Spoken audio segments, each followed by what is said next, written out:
नमस्कार। एक बार फिर हाजिर हूँ एक नई कहानी विधान लेकर। ये कहानी मैंने 5 जुलाई 2007 को लिखी थी। प्रस्तुत है, वाचन कर रहा हूँ कहानी विधान। राजा सूर्य जब रात रानी का आलिंगन छुड़ाकर जाने लगे तो अलसाई रात रानी ने उन्हें हाथ पकड़कर रोक लिया। मस्तक घुमाकर काले लंबे बालों को पीठ पर डालते हुए उसने रोष भरी आंखों से सूर्य को निहारा। फिर बोली, देव, इतनी भी क्या जल्दी है? अभी तो मंद मंद पवन बहने लगा है। जरा रुककर इस क्षणभंगुर जीवन को भोग क्यों नहीं लेते? आखिर इस असार संसार में रखा ही क्या है? कहते कहते उसने दूसरा हाथ ऊपर कर अंगड़ाई ली तो उसकी देह यष्टि देख सूर्य का मन ललचा गया। क्षण भर के लिए तो वे डिगे, फिर जाने क्या सोचकर सहम गए। उनकी आंखों में एक विशिष्ट भय उभर आया। मन को डरकर उन्होंने रात रानी का हाथ झटका, फिर आंखें तमतमाते हुए बोले, बावली, जरा सोच, यूं सभी मनमर्जी से चलने लगे तो संसार का क्या होगा? मैंने तुम्हें नहीं छोड़ा तो क्या किसान, मजदूर एवं कामगार अपनी प्रेयसियों को छोड़ देंगे? कल हवाएं भी मन मर्जी से बहने लगेंगी, नदियां मतवाली हो जाएगी एवं बादल जब चाहे बिछड़ने लगेंगे। आखिर इस संसार का कोई विधान है कि नहीं? मेरे आंगन में भी अब हल्की सुनहरी धूप बिखरने लगी थी। सबको मानो 1 तारीख का ही इंतजार होता है। अखबार वाले का भुगतान कर सोफे पर आकर बैठा ही था कि एक और आवाज आई, दूध वाला। अनमने रसोई में जाकर मैंने भगोनी उठाई एवं सीधे दूध वाले के आगे आकर खड़ा हो गया। भगोनी में दूध डालते डालते उसकी कठारनुमा मूंछों के नीचे एक रहस्यमयी मुस्कुराहट फैल गई। मैंने भगोनी हाथ में ली, तब तक उसने रहस्य उगल ही दिया। बाबूजी, भूल तो नहीं गए? आज की तारीख याद है ना? सब याद है भाई, कोई छोड़ता है क्या? मैंने उत्तर दिया। अब आप तो सब समझते हैं, घोड़ा घास से यारी करेगा तो खाएगा क्या? कहते कहते उसने जोर से अट्टहास किया। यह बात भी ठीक है। मैंने जेब से रुपये निकालकर उसे सुपुर्द किए। क्यों, बराबर है ना? उसे छेड़ते हुए मैंने प्रश्न किया। बाबूजी, वर्षों बीत गए, आपके हिसाब में कभी गड़बड़ी नहीं हुई। कहते कहते उसने रुपये तुरंत जेब में ठूंसे। मैं कुछ और कहता तब तक उसकी मोटरसाइकिल फड़फड़ करती हुई आगे बढ़ चुकी थी। अब वह रुकता भी क्यों? उसके पीछे पीछे वॉचमैन आया, फिर केबल वाला, किराने वाला, बच्चों की टैक्सी वाला, आदि आदि। मैंने एक एक कर सबको भुगतान किया एवं चुपचाप आकर डबल बेड पर लेट गया।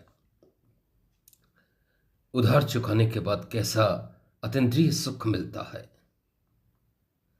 सूर्य अब ऊपर उठाया था। सूर्य रश्मियां रोशनदान से कमरे में झांकने लगी थी। थोड़ी देर लेटा ही था कि एक और आवाज आई, जय शनिदेव। आवाज इतनी तेज थी कि सारे घर में इसे कोई भी सुन सकता था। नित्य शनिवार को घर के बाहर एक बुजुर्ग पंडित लोहे के पात्र में शनि भगवान की छोटी सी मूर्ति डाले दरवाजे पर हाजिर होता। मूर्ति आधी तेल में डूबी होती। पंडित का रंग काला, शरीर पतला, कद लंबा एवं कपड़े जगह जगह से फटे होते। जब तक उसे कुछ दे नहीं देते वह वहां से सरकता भी नहीं। वह हर बार अप्रतिम धैर्य का परिचय देता। उसकी आवाज सुनते ही मैं बिखर गया। सारे उधार चुका दिए, अब ये कहां से चलाया? हर बार शनि का डर दिखाकर पैसे ऐंठ लेता है। कभी रुपये, कभी तिल तो कभी तेल और जाने क्या क्या। समझ में नहीं आता शनि भगवान तेल का क्या करते हैं। सबका तेल निकाल देने वाले को भी क्या तेल की कमी पड़ जाती है। मेरे जैसे सरकारी बाबू का वे बिगाड़ भी क्या लेंगे। सरकारी बाबू तो खुद जनता की नज़रों में शनि रूप है। हमारी वक्र दृष्टि से तो व्यापारी, अफसर एवं राजनेता तक सहम जाते हैं। कुंठा में मैं बोलता ही गया। तभी रसोई से पत्नी माधवी की आवाज आई। न जाने क्यों शनि महाराज को देखकर आप हुक्के की तरह सुलगने लगते हो। वैसे भी आपको अभी शनि लगा हुआ है।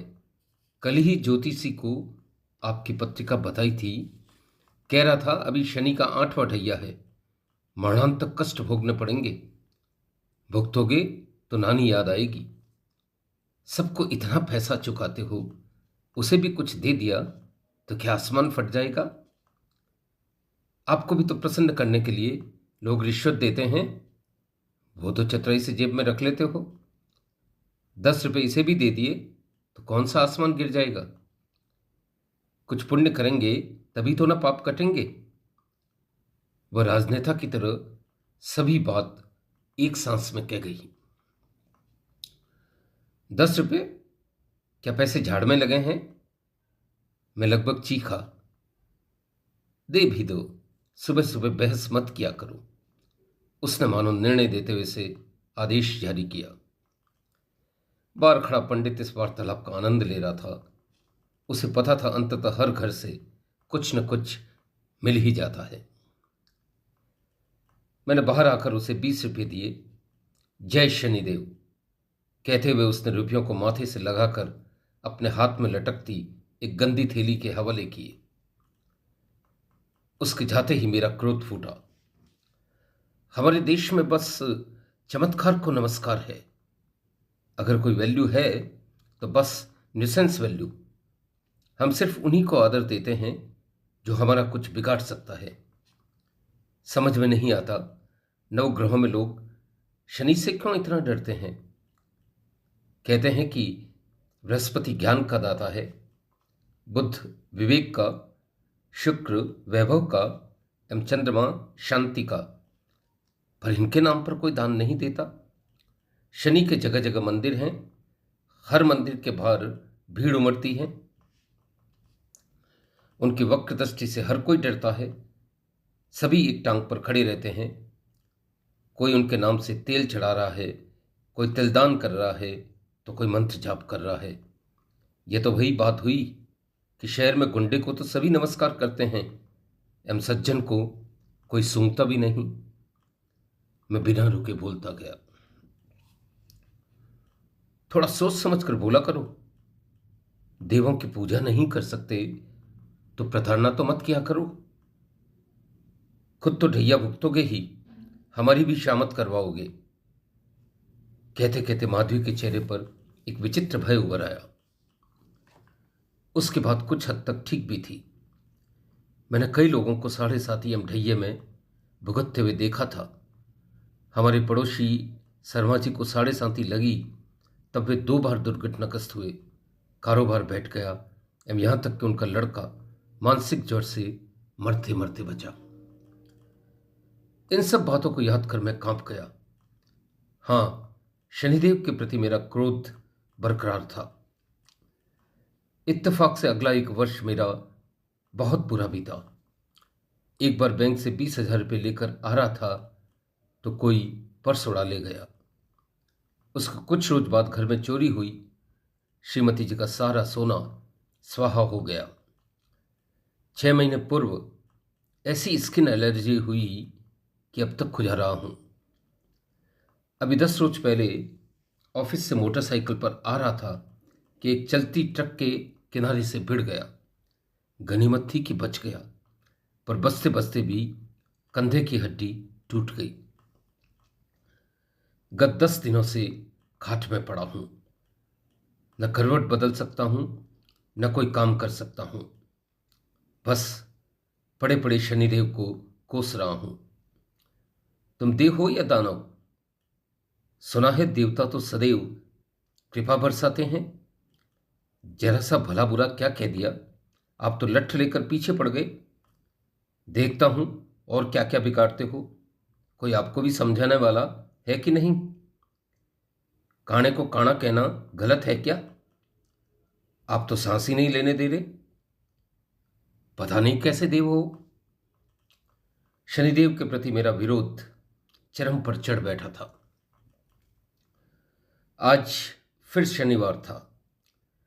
दरवाजे से जय शनिदेव की आवाज आई तो मैंने माधवी को स्पष्ट कह दिया, किसी हालत में इसे दान मत देना। कितने शनिवार से ले जा रहा है, पर मिला क्या? भुगतना तो वैसे ही पड़ रहा है। माधवी ने आज मेरी बात नहीं मानी। बाहर जाकर न सिर्फ 20 रुपये दिए, तेल भी चढ़ाया एवं तिलदान भी किया। भीतर आते हुए बोली, इतना मत कोसा करो। देवता रुष्ट होते हैं तो तबाह कर देते हैं। उस रात में शनिदेव के बारे में ही सोचता रहा। गुड़गुड़ करते जाने कब आंख लग गई। स्वप्न में मेरे सामने एक अलौकिक दिव्य देव खड़े थे। पकी उम्र, लंबी सफेद दाढ़ी, मस्तक पर सिंदूर की मोटी बिंदी, गहरा नीला रंग, नीली आंखें, नीले वस्त्र, यहां तक कि उनके शरीर से भी नीला ही प्रकाश आ रहा था। वे कंधे पर जनेऊ धारण किए हुए थे एवं उनके साथ ही उनका वाहन श्वान भी खड़ा था। वे हाथों में स्वर्ण कंगन एवं गले में रुद्राक्ष की माला पहने थे। नीली धोती पर जरी की सुंदर किनारी थी। उनका स्मित हास देखते ही बनता था। वे जितने अलौकिक थे उतने ही सौम्य भी। मैं ऊपर से नीचे तक कांप गया। मैंने झुककर उन्हें प्रणाम किया तो वे बोले, पुत्र, मैं शनिदेव हूं। वैसे तो मेरे दर्शन दुर्लभ है, पर तुम्हारे साहस एवं न्यायपूर्ण विचारों से अभिभूत होकर तुम्हारे सम्मुख उपस्थित होने को विवश हुआ हूं। तुम ठीक ही सोचते हो। जगत में सभी मुझसे भयभीत रहते हैं। मैं जहां भी जाता हूं वहां दुख का तांडव मच जाता है। मनुष्यत्व का मैं किसी जीव, देवता, यहां तक कि ब्रह्मा, विष्णु एवं महेश तक को नहीं बख्शता। सूर्य जैसे तेजस्वी ग्रह भी मेरे कोप से डरते हैं। कहते कहते शनिदेव कुछ पल के लिए रुक गए। इसी अवसर का फायदा उठाकर मैंने प्रश्न दागा, प्रभु, आप ऐसा क्यों करते हैं? क्या प्राणियों को यूं डराकर उनके मन में श्रद्धा उत्पन्न करना उचित है? तुम्हारा प्रश्न तर्कसंगत है पुत्र, लेकिन मैं परमात्मा द्वारा आवंटित अपने कर्तव्य से बंधा हूं। वस्तुतः मैं शनि परमात्मा का विधान एवं न्याय हूं। विधाता ने मुझे धर्म की स्थापना एवं न्याय के शमन का कार्य सौंपा है। मैं मनुष्य, समाज एवं राष्ट्रों को ही नहीं, देवदानवों, प्रकृति एवं नवग्रहों तक को धर्म रथ पर आरूढ़ करता हूं। मैं देश देशांतरों में अलग अलग नाम से जाना जाता हूं, पर मेरी अनुभूति सभी जगत समान है। मैं चराचर जगत को परम सत्ता के अनुशासन की लगाम से खींचे रखता हूं। इंद्र के वज्र, शंभु के त्रिशूल एवं विष्णु के चक्र से कदाचित कोई बच सकता है, पर मेरी आंख से नहीं। जैसे चंद्रमा के आगे लोमड़ी नहीं छुप सकती, वैसे ही सृष्टि के अनंत विस्तार तक होने वाला कोई पाप मुझसे नहीं छिप सकता। यह तो बड़ा दुष्कर कार्य है देव। यह सब आप कैसे करते हैं? यह कार्य मैं नहीं, मेरा यह दंड करता है। कहते कहते उन्होंने अपने कंधे तक लंबे दंड को ऊपर उठाकर बताया। वह कैसे प्रभु? आश्चर्य के मारे मेरी आंखें फैल गई थी। यह दंड अमोघ है पुत्र। संसार में जड़ चेतन सभी मात्र 3 कारणों से धर्मरथ पर आरूढ़ होते हैं। दुख पाकर, बोधगम्य होकर अथवा ज्ञानगम्य होकर। बोधगम्य एवं ज्ञानगम्य व्यक्ति स्वतः धर्माभिमुख हो जाते हैं। न्याय एवं परोपकार उनके जीवन के मूल मंत्र बन जाते हैं। लेकिन संसार में ऐसे व्यक्ति अंगुलियों पर गिने जा सकते हैं। अधिसंख्य लोग तो मद, मोह एवं प्रमाद से ग्रस्त होते हैं। तरह तरह के पापाचार करके धन, शक्ति एवं संपदा का अर्जन करते हैं। यही नहीं, इन्हें पाकर मदांध भी हो जाते हैं। वे आम आदमी पर तरह तरह के जुल्म करने लगते हैं। मैं ऐसे अभिमानियों को जुल्म के घेरे में लेकर उन्हें परमात्मा के न्याय से परिचित करवाता हूं। मैं विधाता की अदृश्य आंख हूं। दुख की भट्टी में तपाकर मैं सबको उनकी औकात का एहसास करवाता हूं। जिस घर में मैं चला जाता हूं, वहां लोग स्वतः आत्मोत्थान की ओर बढ़ने लगते हैं। इसीलिए मेहनतकश, ईमानदार एवं धर्मभीरू लोगों पर मेरी वक्र दृष्टि कभी नहीं पड़ती, वरन वे तो मेरी कृपा दृष्टि पाकर निहाल हो जाते हैं। हाँ, प्रमादग्रस्त कामचोरों एवं कुमार्गियों को तो मैं कड़ा दंड देता हूं। यहां तक कि मेरे नाम से भीख मांगने वाले भी पीढ़ियों तक दरिद्र ही बने रहते हैं। मैं किसी भी अधर्मी को नहीं छोड़ता। मेरा दंड अमोघ है। शनिदेव के प्रति मेरे मन में अब श्रद्धा जगने लगी थी, लेकिन मेरे प्रश्न अब भी शेष थे। बात बढ़ाते हुए मैंने पुनः प्रश्न किया, प्रभु, मैंने ऐसा क्या पाप किया, क्या आप इन दिनों मेरे पीछे पड़े हैं? मेरा प्रश्न सुनकर उनके चेहरे का स्मित हास और फैल गया। मेरे कंधे पर हाथ रखते हुए बोले, मनुष्य पाप करके सब कुछ भूल जाता है। याद कर, अब तक तूने कितने लोगों से रिश्वत ली है। कदाचित मैं तुम्हें माफ कर देता, पर कई बार तुमने गरीबों, भूले ग्रामीणों, मजबूर स्त्रियों एवं मोहताजों तक को नहीं छोड़ा। देख, तेरी सारी रिश्वत चोरी एवं बीमारी में स्वाहा हो गई है। वर्षों पहले तू एक बच्चे को स्कूटर से टक्कर मारकर भाग निकला था। अपनी चतुराई से तू उस दिन तो बच गया, पर ट्रक के समीप मुझे टक्कर लगाते हुए नहीं देख पाया। तू 6 माह तक चर्म रोग से पीड़ित रहा। ये सब उन लोगों की बद्दुआओं का असर है जिन्हें तू अपनी कठोर वाणी से पीड़ित करता रहा। परमात्मा का न्याय निष्पक्ष है। वहां हर कांटा बराबर कर दिया जाता है। मैं तुम्हें यही बोध देने आया हूं। जैसा करोगे वैसा भरोगे। परमात्मा कहीं नहीं दिखता, पर सब कुछ देखता है। वह उचित समय आने पर न्याय करता है। उसकी सजा एवं कृपा के असंख्य रूप है। तुम्हें अब भी चेता रहा हूं, धर्माभिमुख हो जाओ। परोपकारी एवं समाज उपयोगी कार्यों में अपना जीवन व्यतीत करो, अन्यथा तुम्हारा नाश करके ही दम लूंगा। मैं न तिलदान से प्रसन्न होता हूं, न तेलदान से, न नीलम धारण करने से एवं न ही किसी मंत्र से। दान ही करना है तो मुझे करुणा, प्रेम एवं सौहार्द का दान करो। चमकते हुए नीलमों की बजाय न्याय एवं नैतिकता के नीलम धारण करो। मुझे प्रसन्न करने का यही मंत्र है। मैं शनि हूं। परमात्मा का न्याय, उसका अमोघ दंड, उसका विधान, उसकी अदृश्य आंख। भयवश मैंने उनके चरण पकड़ लिए। प्रभु, क्षमा करें, अब मैं कभी गलत कार्य नहीं करूंगा। मैं उसका विधान समझ गया हूं। मैं सच्चे मन से शरणागत हूं। यकायक मैं सक पकाकर उठा। पूरा चेहरा पसीने से तरबतर था। तकिए से नैपकिन उठाकर मैंने मुंह पोंछा।